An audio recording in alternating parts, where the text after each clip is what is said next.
Bon, tout d'abord, un grand merci pour ce prix qui nous est très important. Et effectivement, dans notre métier, la relation avec les LPs, c'est vraiment quelque chose de critique. Et c'est quelque chose où, quand on a démarré il y a 20 ans, on avait peut-être la perception dans les yeux de quelques-uns d'être un petit groupe, parfois un peu opaque.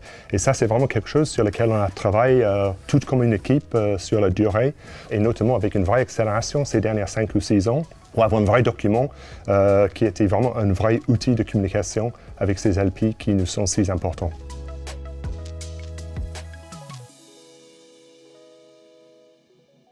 Alors la transparence au sens propre du terme, c'est évidemment ne pas faire écran. Pour nous, la transparence, c'est même faire le pont entre d'un côté des investisseurs qui nous ont confié des fonds et de l'autre côté des managers que nous accompagnons dans le développement de leurs affaires. Faire des ponts, c'est partager de l'information quantitative, et on est assez data-driven dans la maison, mais aussi de l'information qualitative puisqu'on souhaite partager les aventures entrepreneuriales auxquelles nous sommes associés. Donc être transparent, c'est beaucoup plus que fournir un reporting qui permet à un investisseur de suivre le développement patrimonial de son investissement, ça c'est un dû évidemment, mais on va beaucoup plus loin.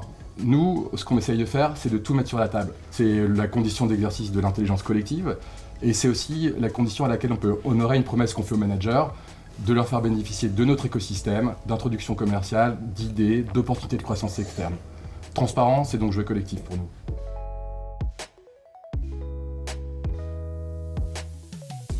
Tout le sujet de reporting a été aligné à plusieurs étoiles différentes. Il y a les besoins réglementaires, mais aussi important, les besoins d'utilité et de business pour les lecteurs.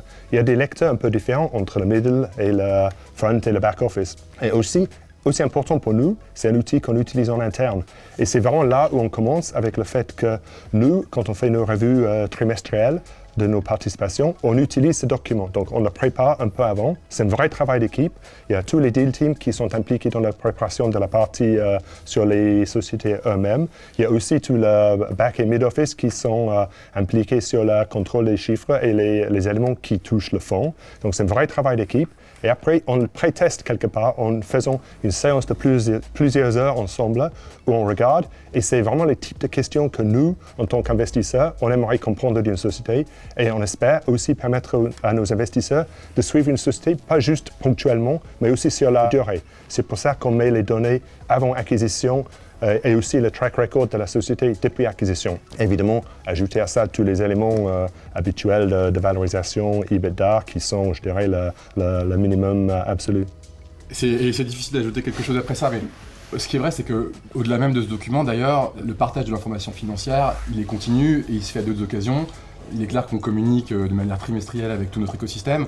On a aussi des rendez-vous annuels avec eux et puis pas mal de discussions bilatérales que certains investisseurs souhaitent avoir ou que nous-mêmes nous sollicitons en nous efforçant toujours de relier la participation et les investisseurs à tel point qu'on leur présente au moins une fois par an l'ensemble des managers avec lesquels on travaille.